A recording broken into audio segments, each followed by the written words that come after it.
기도드립니다. 아멘. 오늘 함께 나눌 하나님의 말씀은 창세기 21장 1절로 7절 말씀입니다. 창세기 21장 1절로 7절까지의 말씀입니다.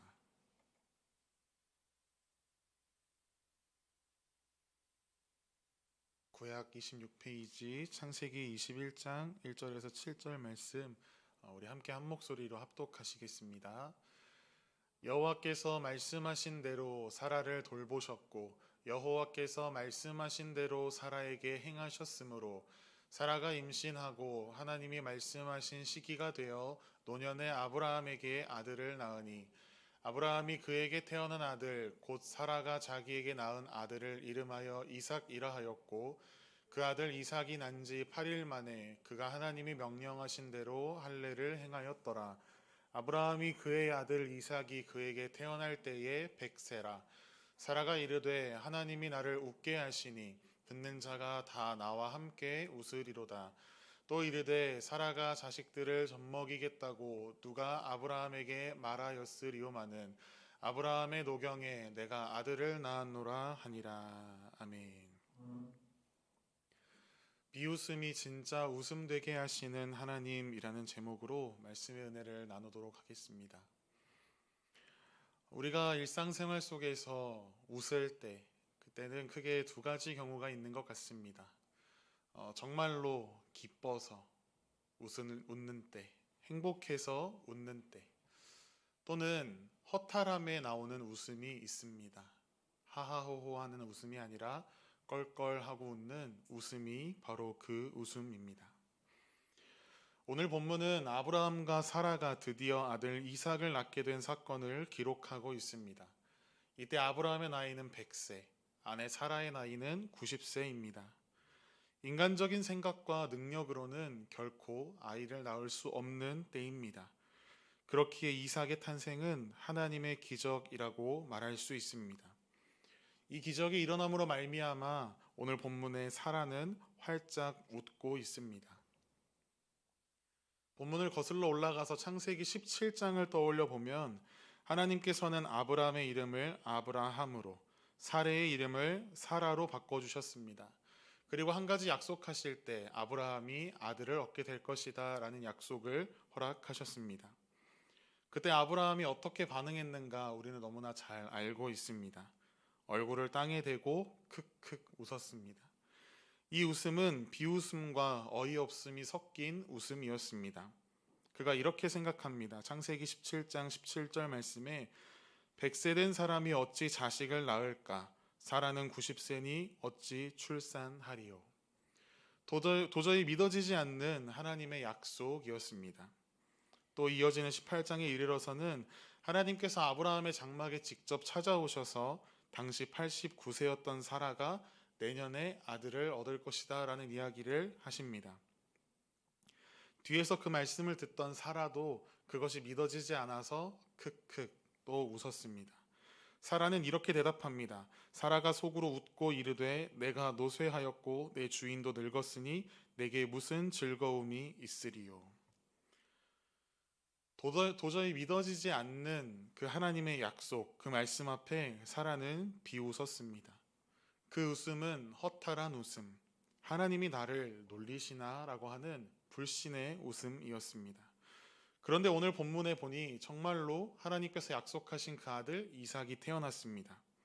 그러자 마침내 사라가 진짜로 웃고 있습니다. 이 웃음은 기쁨의 웃음이고 믿음의 웃음입니다. 하나님께서는 아브라함과 사라에게 도저히 일어날 수 없는 기적을 베풀어 주셨습니다.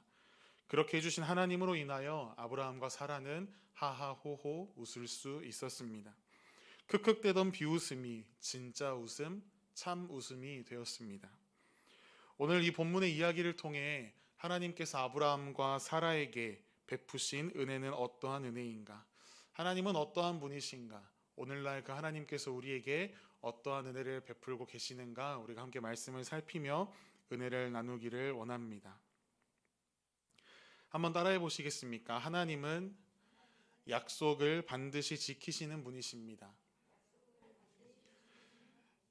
첫째로 하나님은 약속을 반드시 지키시는 분이십니다.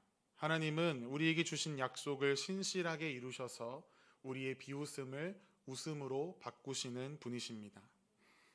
하나님께서 처음 아브라함을 부르셨을 때 그가 큰 민족이 될 것이며 복의 근원이 될 것을 약속하셨습니다. 그 후에 하나님께서 아브라함에게 반복적으로 나타나십니다. 하늘의 별과 같이 바닷가의 모래와 같이 너의 후손들을 만들어 주겠다. 또 너희가 아들을 낳아서 그 아들의 이름을 이삭이라고 지으라고도 약속해 주셨습니다. 이처럼 아브라함에게는 정말 많은 약속이 있었습니다. 아브라함과 사라는 하나님의 약속을 믿으며 그 약속이 우리의 삶에 이루어지기를 간절히 기다리며 살아갔습니다. 그런데 문제가 생겼습니다. 약속이 더뎌지는 것입니다. 그런데 우리가 여기서 짚고 넘어가야 하는 한 가지 사실이 있습니다. 그 약속이 이루어지는 것이 더뎌진다라는 것은 하나님의 기준인가요? 아니면 아브라함과 사라의 기준인가요? 네, 그렇습니다. 아브라함과 사라의 기준입니다. 하나님께서 아브라함에게 약속하시고 그 약속을 이루실 날까지 신실하게 준비하고 계시는데 아브라함은 그저 초조합니다. 하나님께서 약속하셨으니까 다음 주, 다음 달, 내년 응답해 주시겠지, 수일 내에 응답해 주시겠지 생각하지만 나이는 점점 먹어가고 육신은 점점 노쇠해져만 갑니다. 그래서 아브라함은 이 약속이 진짜인가 가짜인가 의심하기 시작합니다. 그 초조함 가운데 내린 그들의 결정, 그것은 그들의 인생 가운데 큰 실수가 되었습니다. 하갈을 통해 이스마엘을 낳는 것입니다. 하지만 그로부터 13년 후에 아브라함과 사라는 자기들의 실수를 깨닫고 다시금 하나님께로 마음을 돌이켜 그 약속을 붙들며 나아갑니다. 여러분, 오늘 본문 1절 말씀 한번 보시면 반복되는 구절이 있는데요. 한번 찾아보시겠습니까? 네, 여호와께서 말씀하신 대로라는 구절이 2번 기록되어 있습니다. 강조입니다. 하나님은 말씀하신 대로 반드시 이루시는 분이시다라는 것을 오늘 성경 본문이 증거하고 있습니다. 신실하신 하나님의 약속은 결코 어그러짐이 없습니다. 깨어지지 않습니다. 반드시 이루어지는 약속입니다. 이 사실을 믿고 나아가는 저와 여러분이 되시기를 간절히 소망합니다. 어린 시절에 이런 경험들 다 있으실 것 같습니다. 부모님과 함께 시장에서 마트에서 따라가면 우리가 사고 싶은 것들이 있는데 엄마가 뭐라 이야기하시죠? 다음에 사줄게, 다음에 사줄게. 들어보고 또 그대로 해보셨으리라 생각합니다. 그 다음이 언제일까 우리는 기다리죠. 한 열흘, 보름, 한 달이 지나고 다시 부모님과 함께 마트에 갑니다. 시장에 갑니다. 왜 따라가죠? 드디어 약속의 성취의 날이 임하였구나. 그런데 그 약속이 이루어지나요? 이루어지지 않습니다. 약속하신 분이 그 언약을 기억하지 못합니다. 내가 언제 그랬어? 엄마가 언제 그랬어? 아빠가 언제 그랬어? 이런 이야기를 합니다. 부모님도 사람이시기에 깜빡합니다. 어떤 약속을 했는지 까먹습니다. 그래서 우리는 억울한 마음에 왜 사준다고 해놓고 사주지 않느냐며 땡깡을 부렸던 기억들이 아마 있으실 것 같습니다. 그렇습니다. 우리 인간은 연약합니다. 약속을 하고도 지키지 못할 때가 많습니다. 지키려 했으나 능력이 안 되어 못 지키거나 아니면 이거 지킬 마음이 사라졌는데 라고 해서 우리가 지키지 않는 경우도 있습니다. 수많은 약속을 깨며 살아갑니다. 하지만 전능하신 여호와 하나님은 그 약속하신 바를 반드시 이루시는 분이십니다. 지킬 마음도 있으시며 지킬 능력도 무궁무한하십니다. 하나님은 신실하시며 전능하신 분이십니다. 우리가 세상의 풍파에 치여서 우리의 계산으로 지쳐 있을 때에도 하나님은 여전히 신실하게 약속을 이루어 가고 계십니다. 아브라함과 사라를 웃게 하신 신실하신 하나님께서 여기 오늘 함께 예배하는 저와 여러분을 웃게 하실 것이라는 이 사실을 믿고 나아가는 저와 여러분이 되기를 간절히 소망합니다. 둘째로 따라해 보시겠습니까? 하나님은 전능하신 분이십니다. 네, 하나님의 전능하심이 우리의 비웃음을 웃음으로 바꾸실 것입니다. 전능하다라는 뜻이 무엇인가요? 제가 정확하게 사전을 찾아보니까 이렇게 기록되어 있습니다. 못하는 것이 없이 모든 일에 능하다. 여러분 혹시 사람에게 대해서 전능하다라는 수식을 붙여보신 적이 있으신가요? 없으시죠? 보통 우리가 이렇게 얘기하죠. 아, 쟤는 못하는 게 없어. 이렇게 이야기하지만 그 사람을 전능한 사람이야. 이렇게 이야기하지는 않습니다. 우리의 마음 가운데 그래도 못하는 거 하나 있지 않을까라는 생각 때문에 그 사람에게 전능하다라는 수식을 할 수 없습니다. 인간은 완전하지 않다라는 것을 우리 모두가 알고 있기 때문입니다. 오늘 본문에서 사라가 이삭을 낳은 사건을 기록할 때마다 계속해서 이 아브라함의 나이에 대해서 이야기를 하고 있는 것을 볼 수 있습니다. 나이가 많다라는 이야기를 성경에서 계속하는 것입니다. 이것을 왜 자꾸 이야기하느냐? 아브라함으로서는 할 수 없는 일이다라는 것을 우리에게 보여주기 위함입니다. 아브라함은 할 수 없으나 하나님이 하실 수 있다라는 이야기가 숨겨져 있습니다. 하나님의 전능하심을 오늘 본문은 나타내고 있습니다. 하나님께서는 원하시는 것을 무엇이든 이루실 수 있는 분이시다라는 사실을 오늘 저와 여러분에게 증거하고 있는 것입니다. 그런데 우리에게 고민이 있다면 이런 고민이겠지요. 아브라함과 사라에게는 저런 멋진 기적들이 일어나는데 왜 우리의 삶 가운데는 그러한 기적이 일어나지 않는가? 물론 여기에 100세의 아들을 낳겠다라고 하시는 분들은 당연히 없으시겠지만 저마다 삶 속에 일어났으면 하는 간절한 기적이 있습니다. 우리가 기적을 구하는 이유가 무엇인가요? 우리의 능력으로, 우리의 실력으로, 우리의 노력으로는 도저히 이루어낼 수 없는 일이기에 우리는 기적을 구합니다. 그렇다면 이제 우리가 바라보아야 하는 것이 있죠. 우리가 계속해서 노력하고 우리의 능력으로 닿지 않는 그것. 그렇다면 우리는 다른 능력을 붙잡아야 합니다. 하나님의 전능하신 능력, 그 능력을 우리는 붙잡아야 합니다. 내 삶에 해결되지 않는 문제들 많지만 하나님께서는 능히 해결하실 수 있음을 믿고 나아가는 우리의 삶이 되기를 간절히 소망합니다. 하나님은 전능하신 하나님이십니다.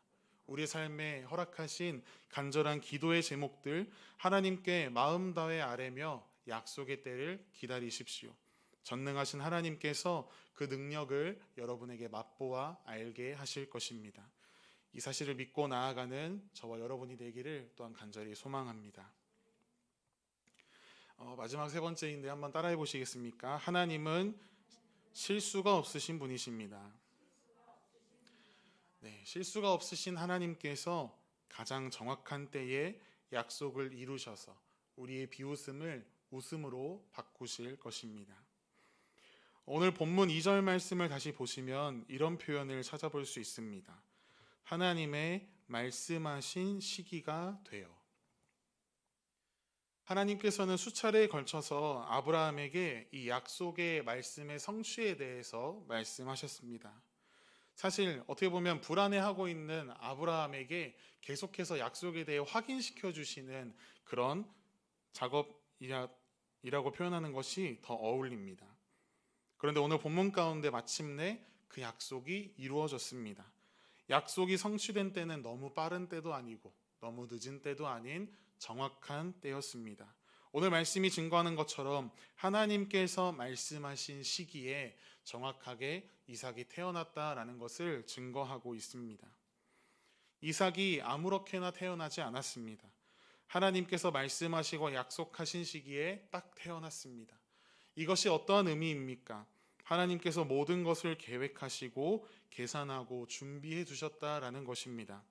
정해진 시간에 사라가 이삭을 잉태하게 되었고 하나님께서 정해지신 그 계획을 따라 이삭이 태어나게 되었습니다. 앞에서 말씀드렸지요. 아브라함과 사라도 자신의 나름대로 시간을 계산했습니다. 그러나 자기들이 생각했던 시간보다 하나님의 약속의 성취가 더뎌지니까 자신들만의 방법을 썼고 오히려 이스마엘이 태어나면서 어려움을 당하게 되었습니다. 우리도 하나님을 믿는 사람들입니다. 그러나 때때로 하나님께서 우리에게 주시는 약속들의 성취가 더뎌지고 또 나의 생각과는 조금 다른 애매한 길로 하나님께서 인도하실 때 우리는 힘듭니다. 열심히 기도해도 응답하지 않을 때, 응답이 없으실 때 초조하고 염려합니다. 불안해하고 답답해합니다. 두려움을 느끼기도 합니다. 그런데 그러다가 범하는 가장 많은 실수가 내 힘으로, 내 나름대로의 방법을 꺼내든다라는 것입니다. 그런데 그것이 우리에게 결코 좋은 결과를 가져다 주지 않는다라는 것을 우리는 경험을 통해서 잘 알고 있습니다. 그런데 우리의 연약함인지 계속해서 어려움 가운데 똑같은 실수를 반복하는 우리입니다.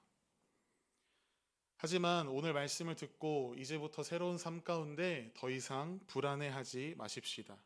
전능하신 하나님, 신실하신 하나님께서 정확한 때에 가장 좋은 응답을 허락하실 것이기 때문입니다. 아직 이루어지지 않았다면 하나님의 때가 도래하지 않은 것입니다. 하나님의 때를 기다리며 기도해야 합니다. 하나님께서 가장 좋은 때를 예비하시고 준비해 두셨습니다. 목적이 이끄는 삶이라는 책 여러분 한번 읽어보신 적이 있으실 것입니다. 그 책에 이러한 좋은 문장이 있습니다. 읽어드릴게요. 하나님은 어떤 일도 우연히 하지 않으시고 절대 실수하지 않으신다. 하나님이 창조하신 모든 것에는 이유가 있다. 하나님은 왜 이 모든 일을 하셨을까? 그분은 사랑의 하나님이시기 때문이다. 제가 한 가지 질문을 여러분께 드려보겠습니다. 성경 속에서 하나님의 사랑이 가장 분명하게 나타난 장면이 여러분은 어디라고 생각하시나요? 어딜까요? 그거 맞아요. 네, 하나님의 사랑, 십자가. 가장 귀한 외아들까지도 내어주신 하나님. 가장 귀한 것까지도 우리에게 내어주신 하나님께서 우리에게 더 아끼실 것이 무엇이 있으시겠습니까? 가장 귀한 것을 내어주셨다면 더 이상 아낄 것이 남아있지 않으십니다. 십자가는 하나님 사랑의 결정적 증거입니다. 십자가는 우리의 삶을 하나님께서 끝까지 책임지신다라고 하는 표시입니다. 그래서 우리는 예수 그리스도의 십자가를 바라볼 때마다 불안해하지 않을 수 있습니다. 우리가 힘들 때마다, 문제가 생길 때마다, 염려를 마주할 때마다 예수 그리스도를 바라보며 이 예배의 자리, 기도의 자리 가운데 나아오는 이유가 무엇입니까? 하나님을 믿고 신뢰하기 때문입니다. 우리를 이처럼 사랑하시는 하나님께서 우리를 위해 정확하게 한치의 오차도 없이 일하십니다. 인도하십니다. 그렇게 우리는 더 이상 걱정하지 않아도 됩니다. 오히려 어려움 가운데 기뻐할 수 있는 이유, 어려움 가운데 소망을 품을 수 있는 이유 또한 하나님의 신실하심 때문입니다. 그 놀라운 은혜를 누리며 살아가는 저와 여러분이 되시기를 간절히 소망합니다. 말씀을 정리하겠습니다. 오늘 본문 6절, 7절 말씀에 사라의 짧은 간증이 기록되어 있습니다. 우리 6절 말씀과 7절 말씀을 함께 읽도록 하겠습니다. 시작. 사라가 이르되 하나님이 나를 웃게 하시니 듣는 자가 다 나와 함께 웃으리로다. 또 이르되 사라가 자식들을 젖먹이겠다고 누가 아브라함에게 말하였으리오마는 아브라함의 노경에 내가 아들을 낳았도다 하니라. 아브라함과 사라의 그 1년 전에 나왔던 웃음은 불신과 의심에서 나온 비웃음이었습니다. 그러나 오늘 본문 가운데 사라의 웃음은 하나님의 놀랍고 위대하심을 경험한 후에 나오는 진짜 웃음, 찐 웃음입니다. 기가 막혀 피식피식 웃는 웃음이 아니라 마음속에서 터져나온 기쁨을 주체할 수 없어서 웃는 웃음입니다. 여러분의 삶 가운데 할 수 있는 것이 없어서 허탈함 가운데, 공허함 가운데 피식피식하는 비웃음이 나오십니까? 하나님께서는 우리가 찐 웃음을 하하호호 웃을 수 있도록 지금도 준비하고 예비하고 일하고 계십니다. 의심과 불신의 웃음은 하나님께서 결국 큰 기쁨과 감격과 감사의 웃음으로 바꾸어 주실 것입니다. 오늘 본문에 등장한 사라의 고백처럼 나를 웃게 하시는 하나님을 믿음으로 고백하게 하실 것입니다. 하나님께서 오늘날에도 피로 값주고 사신 저와 여러분을 위하여 우리도 미처 알지 못하는 크고 비밀한 것들을 풍성히 예비해 두셨습니다. 예레미야 33장 2절과 3절 말씀은 이렇게 기록합니다. 이를 행하시는 여호와, 그것을 만들어 성취하시는 여호와, 그의 이름을 여호와라 하는 이가 이와 같이 이르시도다. 너는 내게 부르짖으라, 내가 내게 응답하겠고 내가 알지 못하는 크고 은밀한 일을 내게 보이리라. 할렐루야. 하나님께서 지금도 살아 계십니다. 살아계신 하나님께서는 가장 정확한 때에 최고의 방법으로 우리를 이끌어 주십니다. 그러므로 지금 내가 처한 상황이 어떻든지 상관없이 나의 삶과 나의 능력과 나의 현실에 붙잡혀 있는 시선을 돌려서 전능하신 하나님, 살아 역사하시는 하나님을 믿고 신뢰하며 나아가는 저와 여러분의 삶이 되기를 간절히 소망하고 축복합니다. 하나님께서 우리의 비웃음을 진짜 웃음이 되게 하실